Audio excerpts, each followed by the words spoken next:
I moved an elephant ear in the back of my truck and the wind ripped the leaves off.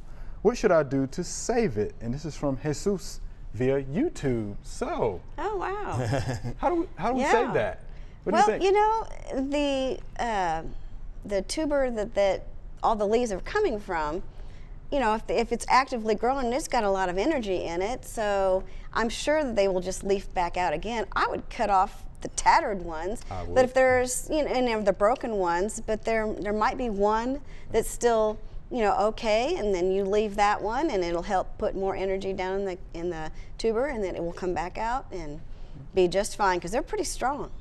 I would Hardy. do it as well. Sure will. Book I anything agree, on I that? agree with Joe. That's one thing to do. And then they'll come back out of the elephant leaf.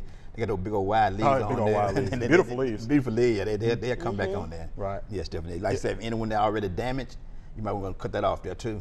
Because the wind can damage them plants real. Right. Especially in the back of your truck. Yeah. Right. Right. Yeah, but yeah, the carbohydrates there, you know, inside, Yeah. you know, that tuber, it'll push you right back out. up. Yeah. It will. All right. So be careful when you drive it around with plant material in the back of your truck. Thanks for watching the video. We hope you enjoy it. To subscribe, click below.